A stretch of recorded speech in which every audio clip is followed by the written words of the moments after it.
She disappeared. No texts, no calls, no explanations. And just when you finally started moving on, she reaches out. One message, one hey, one innocent question that reopens everything. And now you're stuck thinking, what does this mean? Should I reply? What do I say without looking weak? Listen carefully. The way you respond in this moment determines whether you regain your power or lose her respect forever. Today, I'll show you exactly how to respond when she reaches out after silence using female psychology, emotional dynamics, and dark psychological truths most men never understand. Stay with me because one wrong reply can undo weeks or months of progress. Most men fail right here, not because they don't care, but because they care too much. Before we dive deeper, a quick message. If you've been learning from my videos and you want to support this work, you can subscribe to me on Facebook with a paid membership, send stars, or join my YouTube channel's paid community. Your support helps me create more powerful content for you, and I truly appreciate every bit of it. All right, now let's continue. Why she really came back. First, let's destroy a dangerous illusion. She didn't reach out because she suddenly realized you were the one. She didn't text because she missed you romantically. She reached out because something inside her shifted. Here are the real psychological reasons women reappear after silence. Her emotional safety elsewhere weakened. Her curiosity about you increased. Your absence created uncertainty. Her validation supply dropped. Or she felt your emotional energy detach. Silence doesn't make women forget. Silence creates a vacuum. And humans, especially emotionally driven ones, hate unanswered questions. Women are relationship thinkers. They catalog emotional data constantly. When you go silent, you become the one variable in her mental database that remains unsolved. That incompleteness nags at her subconscious until she reaches out. Not necessarily because she wants you back, but because she needs closure on the question, where does he stand now? Your silence communicated something her emotions couldn't ignore. You're no longer available as an emotional resource. That scarcity, that sudden absence of your attention, flips a psychological switch. What was once taken for granted becomes valuable. If she truly didn't care, she wouldn't have broken the silence at all. The biggest mistake men make. Let me tell you what not to do. Do not respond instantly. Ask where she went. Say, I missed you. Confront her emotionally. Act cold or angry. Over-explain yourself. Why? Because her message isn't about logic. It's about emotional positioning. The moment you chase clarity, you lose leverage. See, when men respond immediately with questions like, where have you been? Or why didn't you text me back? They're essentially handing over their power. They're revealing that her absence affected them deeply. They're showing that they were counting the days, checking their phone, wondering, waiting. That kind of emotional transparency might seem honest, but in the context of attraction dynamics, it kills mystery. It removes any doubt she might have had about your emotional independence. And the moment she knows you were affected, she relaxes. The tension dissolves. The curiosity dies. Women are attracted to emotional challenge, not emotional certainty. When you give her certainty too quickly, you remove the very ingredient that made her reach out in the first place. Your response should never be emotional. It should be strategic. Understand this first. She is testing you. Whether she knows it consciously or not, her message is a test. She's asking, does he still need me? Did I still affect him? Did he move on? Am I still important? Your reply answers all of those questions in one sentence, and most men answer them incorrectly. Think of it this way. Her text is like a probe sent into your emotional territory. She's gathering intelligence. She wants to see if you're still the same man who was emotionally invested, or if something has changed, if you've evolved, if you've detached. This isn't necessarily malicious, it's instinctive. Women are wired to assess emotional stability in men. It's a survival mechanism hardwired over millennia. A man who falls apart emotionally when she pulls away is on a subconscious level perceived as less capable of handling life's uncertainties. So when she reaches out, she's checking. Is he still reactive or has he leveled up? Your response is the answer, the power frame you must hold. Before you reply, lock this mindset in. You are not reacting to her message. You are allowing access to your presence. She reached out because you were silent. So don't break the frame that brought her back. Calm, grounded, unrushed, unattached. That's power. This is about internal state, not external performance. You're not pretending to be unbothered. You actually are unbothered because you've spent your time away from her, building yourself, focusing on your purpose, reconnecting with your value.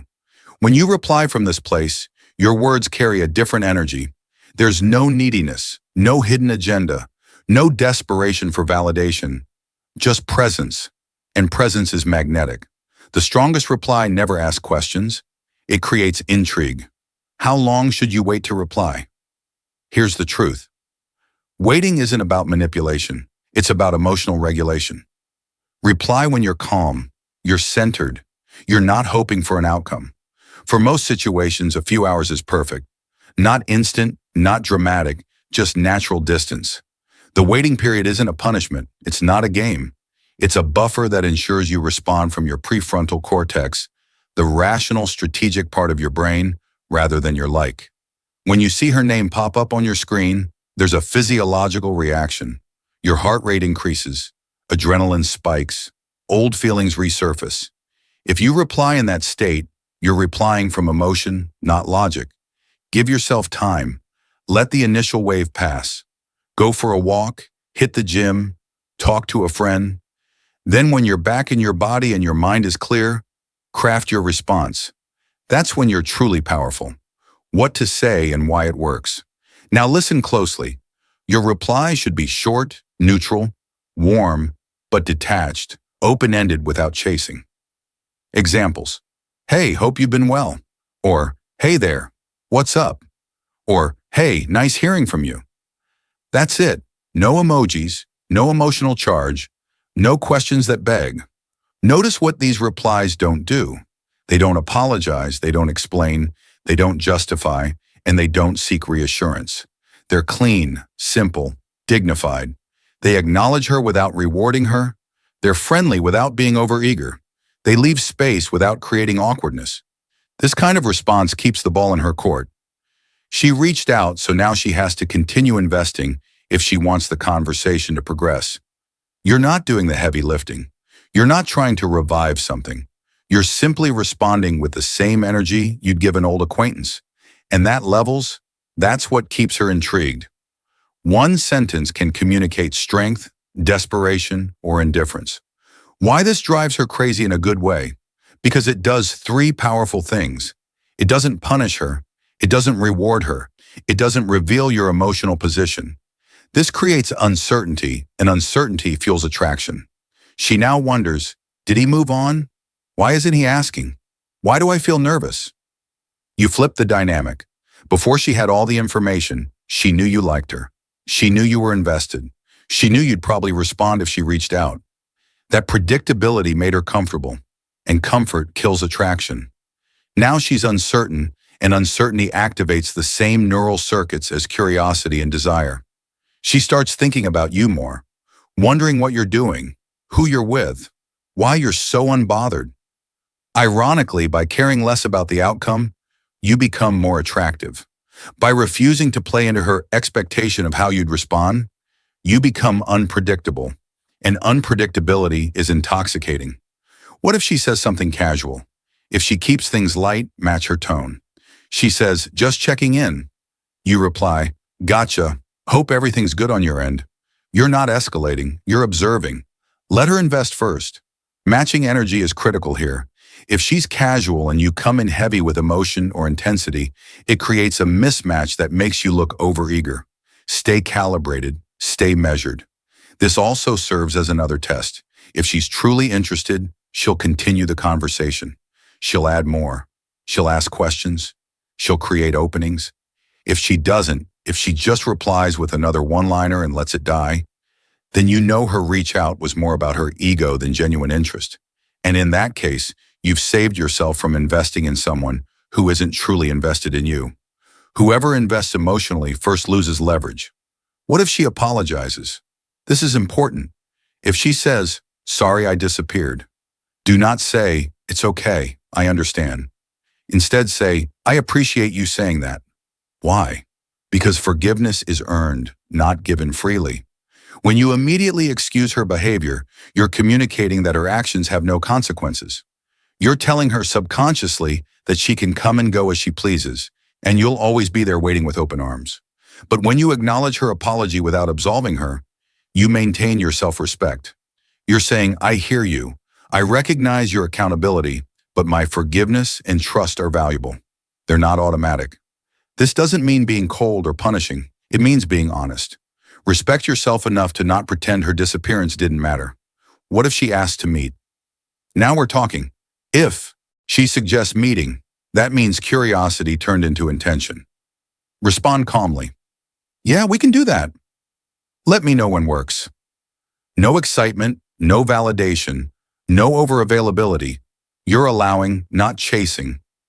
Notice the phrasing "we can do that" rather than "I'd love to" or "absolutely." You're agreeing to the possibility, not celebrating it. And by asking her to suggest a time, you're making her continue investing in the interaction. If she's serious, she'll propose a time. If she's just testing your availability, she'll go vague. And vague responses tell you everything you need to know. Calm confidence is the most seductive energy there is. What if she goes silent again? This is where men destroy themselves. If she disappears again, you do nothing. No follow-ups, no hey texts, no emotional collapse because silence already worked once and it will work again. Understand this. If she goes silent after reinitiating contact, it means one of two things. Either she got the validation she was seeking and moved on, or she's waiting to see if you'll chase. Either way, your move is the same. Nothing. You don't double text. You don't check in. You don't break. You return to your life, your purpose, your mission. You let her absence be her choice, and you let your silence be your strength. The real goal is not her attention. Here's the truth most dating advice won't tell you. The goal isn't to get her back. The goal is to never lose yourself again. When you respond from power, you attract respect. You command interest. You remain centered. Whether she stays or leaves, you win. This entire framework isn't manipulation. It's self-preservation. It's about protecting your peace, your dignity, and your emotional sovereignty. It's about recognizing that your value doesn't decrease based on someone else's inability to see it. When you operate from this place, outcomes become irrelevant. You're no longer trying to force someone to want you. You're simply being the kind of man who naturally attracts the right people and naturally repels the wrong ones. When you stop needing her response, she starts needing yours. Final shift in mindset. She didn't return because you waited perfectly. She returned because you detached. That's the secret. Not games, not tricks, not manipulation. Emotional self-control. Detachment isn't apathy. It's freedom. It's the ability to care about someone without being controlled by that care. It's the capacity to want something without needing it. And that energy, that freedom, is what draws people in because it's rare. Because most people are desperate. Most people need validation. Most people collapse when someone pulls away.